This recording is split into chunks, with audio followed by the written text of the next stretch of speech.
We are now going to take you live to Anthony Albanese in Canberra. The Shadow Infrastructure Minister is holding a news conference on the introduction of the High Speed Rail Planning Authority Bill. Rail project from Brisbane down to Melbourne. That found that high speed rail should be done in a series of phases. The first phase between Melbourne and Sydney via Canberra would produce an economic return of $2.15 for every dollar invested. High speed rail is a visionary project. High speed rail would deliver significant jobs growth in terms of the construction phase, but also in terms of significant economic benefit for Australia. In particular, if you can travel from Sydney to Melbourne in under 3 hours, it becomes very competitive indeed with the alternative of air travel. And given that over coming decades, that corridor is expected to see a doubling of the number of people who use East Coast's existing transport connections of either road or air travel, we have to ask ourselves, is it possible for us to just exclude the high-speed rail option?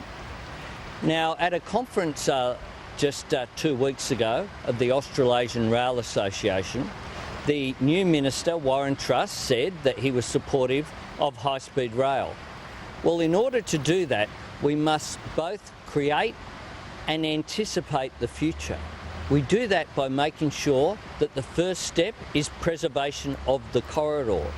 That was the recommendation from the advisory group that I established after receiving the report and releasing it in April. That group included people such as former Deputy Prime Minister Tim Fischer. It included the CEO of the Business Council of Australia, Jennifer Westacott, and the head of the Australasian Railway Association, Brian Nye. What that group said was, we need to make sure that we plan today so that the possibilities of the future remain there. If we don't do that, we might find ourselves in a situation whereby a future government wants to undertake high-speed rail, but it's simply not possible because the corridor has been built out by urban encroachment. Already, this is a challenging project. We know that there's some 80 kilometres of tunnels would be required. 67 kilometres of that tunnel would be required in Sydney alone. That's because of the urban congestion that's there in terms of the Sydney corridor. What that shows is why this needs to occur today. This bill is a constructive attempt to put forward a practical option of how this project can move forward, and it deserves the support of the Parliament. In terms of the last Parliament, we had votes on a range of private members' legislation. Today, I'm also calling upon the new government to make sure that there is a vote on this bill so that, given its bipartisan nature, so that members of Parliament can express support for it. I know the member for Indi approached me in the chamber. Her electorate would benefit through the station at Shepparton, and of course the stop at Albury-Wodonga would be a major benefit for that part of regional Australia. So this is a practical initiative. It's one put forward in a constructive way, and I'd call upon the government to support this initiative and to support this legislation. Do you not expect the government to perhaps let it go to a vote? Is that why you're asking them to? Well, I'm just making sure that that occurs. This is the first bill that's been introduced. During the last Parliament, we heard from what was the then opposition a lot of statements about the importance of private members' business, about the importance of ensuring that all parliamentarians can have their voice heard. I'm putting this forward today. The last time I was in opposition, I moved a number of private members' bills, including on superannuation entitlements for same-sex couples that eventually became legislation by campaigning for it. I think this is a constructive way in which the opposition can put forward its arguments. In this case, this is after the recommendations from a committee including Tim Fischer, the BCA and industry representatives who recognise that this is an important first step. Mr Albanese, you've just had 6 years in power. Why wasn't this a priority? It was a priority. We had, what you've got to do is have your evidence-based policy. You've got to have the evidence first. So we had the $20 million study. It was produced in 2 stages. Stage 1 was released, and then stage 2 that went down to our identification of the corridor in great detail. You can actually look up maps that show, and there's more than 300 of them, that go down to identifying where your street is in Sydney or in Melbourne, where the precise corridor that's been identified would go, what the implications of that are for where you live. The stations were identified along, so at the first stage of the study they identified a broad corridor. Second stage was very specific, with specific suggestions about where the stations would be, about how the high-speed rail could maximise its economic benefit. That is by having the 3-hour journeys from Sydney to Melbourne and Sydney to Brisbane, but also by having regional trains as well that would stop at Sydney, Canberra, Albury, Wodonga, Shepparton and up north going through the Central Coast, Newcastle, Taree, Port Macquarie, Coffs Harbour up to Brisbane. So that work was done. We then established the advisory group. It's a pity that one of the first actions of the Abbott government has been to abolish that group. If you have a look at the membership of it, was undertaken and chaired by the Deputy Secretary of my former department, Lynn O'Connell. It included representatives of the business community through Jennifer Westacott. Tim Fischer was the only person who was a former or past parliamentarian on it. So it was hardly a group of a Labor Party branch meeting. It was an attempt very clearly to get that bipartisan support through. That report was received only as the election was called, and myself and then Prime Minister Kevin Rudd held a press conference saying we would do exactly what we are doing now, committing to introduce legislation to preserve the corridor this year. That's a commitment that we gave. Isn't this slow? 6 years for a couple of reports and an advisory? No, we announced in the 2002.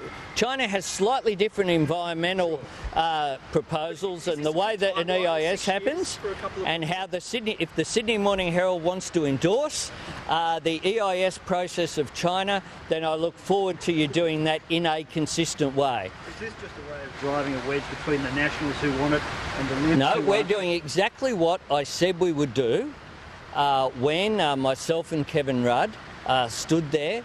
We stood and released the report of the advisory group. This has been done in a considered and measured way so that it becomes possible. What we don't want is to find that by actions today, we rule out the possibilities of tomorrow. And a high-speed rail line, the first area between Sydney and Melbourne, $2.15 for every dollar invested, shows the economic benefit that's there. So I make no apologies for the fact that we didn't just come out there and say, oh, this is a good idea. We don't know where it's going to go. We don't know how much it's going to cost. We don't know what the environmental considerations are. We did the proper planning. If you look at the reports, something like 3,000 pages of report, all of it released transparently, and then establishing the advisory group about how to take this forward. This is not a project that can be done in one term of Parliament, nor is it a project that will be completed whilst any government is in place. This goes across not just a number of federal government periods, but of course the 4 jurisdictions that have to be involved in the planning as well. Victoria, New South Wales, the ACT and Queensland all need to be involved in the planning, in the preservation of this corridor, which is why the establishment of an authority was recommended, and which is why this bill takes that forward. Mr Truss already says he's already spoken with the premiers and chief ministers involved. Hasn't he already got the ball rolling on this? Well, He made an announcement after we had already announced what we would be doing in terms of introducing this bill. If he is prepared to establish an authority and start preservation of the corridor, we allocated funds, it was there in the economic statement, prior to the election for this phase to be taken forward. So it's there in the budget for Mr Truss, and if he wants to take on this agenda, that would be very positive indeed, and I'd be more than pleased to see Mr Truss take on this agenda. What's happened in the past is that there has been a study and then it's gone nowhere. How do you take it forward? What we did isn't just do a desktop study. We had the detail there down to the precise corridors with the precise economic details being made transparent there, and therefore I think we're in a position, if this bill is carried, or he can introduce his own bill if he likes that does the same thing, that establishes an authority. But you need a mechanism to take it forward. Mr Truss has already had a ministerial council meeting at which this issue was not advanced at all between himself and his state and territory transport ministers. What should the government be doing about Holden and the fact that senior ministers are saying one thing and the industry minister saying something else? Well, they seem to be all over the shop on this. There's one thing that I do know, which is that Australia needs an automotive industry. It's very important for the multiplier factor that it produces in terms of jobs, and there's a reason why governments around the world want an auto industry present as part of their national economy. The government needs to get its act together on this, determine what it's going to do, and determine indeed whether it wants a car industry here or not. If you look at the comments from government ministers, some of them appear to be backgrounding that they actually don't want an automotive industry here. If that's their position, they should come out and say it, rather than through anonymous comments reported in your fine August publications. What is the implications of that for Holden workers? Well, the implications, not just for Holden workers, the implications are that if Holden closes, then of course there are implications for the auto parts sector and for ongoing for manufacturing in this country. There are particular implications, of course, for the South Australian economy, and I note that this is another case of the Abbott government saying one thing before the election and another thing afterwards. Mr Albanese, just back to high-speed rail.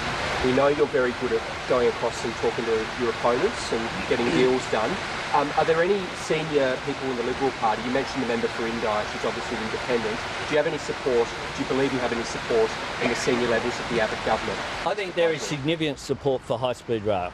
Could you name And, well, it's up to them to name themselves. As you know, one of the reasons why I've been successful at negotiating across this parliament is that I don't come out and speak about the conversations that I hold. It's up to others to state their positions for themselves. But it's pretty clear in terms of any regional member along the corridor who does not provide support for high-speed rail really is saying no to jobs and economic development in their region. And I'm very confident that this can receive support. This isn't a process whereby we're saying, let's build a high-speed rail line in the next 5 years or 10 years. The truth is that it's going to take a considerable period of time, but you need to get the planning done now. You need to preserve the corridor now. If you don't do that, you're ruling it out, not just today, but you're ruling it out for tomorrow. And that's why we need to make sure that that is done. It's a recommendation from, Tim Fischer is a pretty serious guy, and Tim, I know, has been disappointed because he has said so publicly about the failure to continue on with the advisory group that was established. But I'm sure that the abolition of Tim's presence on the advisory group will not stop him lobbying around the corridors for this important project. Just quickly back to Holden. There's a Isn't Labor sending mixed messages in this as well? I mean, we had Kim Carr earlier this year criticising the reduction of funding on the Green Fund for the auto industry. Hasn't Labor, the opposition, been sending mixed messages on No. this? What would you recommend the government to be doing about Qantas? Qantas, well, the government needs to come up with a plan. I have had discussions with government members, and consistent with my previous comments, I'll leave it up to them to state what they are. But in terms of Qantas's position, I certainly agree. As I've done a couple of weeks ago, I made my position clear that is the government in a situation whereby if Qantas were to disappear, would that be acceptable? The answer, I think, to that is no. Therefore, the question is, how should government provide appropriate support for Qantas? Because there are specific needs, and Qantas is not just another company. A company such as Qantas that provides a role for the national interest when circumstances are such that that is required, such as the crisis that occurred in the Middle East a few years ago, such as the crisis that occurred in Thailand a few years ago, where Qantas is able to step in and act in Australia's interest. Qantas is not just another company, and it seems to me that options that protect the government's economic position, whereby a contribution might be made in terms of, I'm not suggesting at all that government should just hand over money to a privately owned company without getting anything in return. But in terms of a stake, I think that is something that is worthy of consideration, and it's something that I've said before is worthy of consideration because what we need to ensure is that we have a viable airline industry here in Australia, operating both domestically and internationally. I think Australia's aviation system is very strong indeed. Airline travel is today 5 times more affordable than it was 20 years ago. But it's a matter of the government coming up with a proposition, and what I've said is the same as what I noticed Chris Bowen said, the Shadow Treasurer, yesterday, which is that we would give it constructive consideration. But why is that? Isn't that running against natural momentum? I mean, a partial renationalisation versus, say, allowing more foreign investment. No. There are real issues. What would occur? You've got to look at the implications for what would occur if you just got rid of the Qantas Sale Act today. What would occur, in my view, is that you would have the potential for a buying in to Qantas of equity operations, and a real potential for a breaking up of the airline, and a breaking up between the different sections that are there. Well, in terms of, if you open it up, if you remove the restrictions that are there, they are there for a very good reason. They're there because Australia has an interest in having a majority Australian-owned airline. There's a whole range of reasons why that's the case. We have a global aviation industry, but it operates on the basis of agreements between nation states. And Qantas is only able to fly to other nation states because of those air services agreements that are signed between the Australian government and other governments internationally. Now, that is the case. This isn't an industry like others. It's one that, whilst a global industry, requires those national air services agreements to be in place. The reason why that occurs is because nation states recognise that the aviation sector is particularly important for the national interest.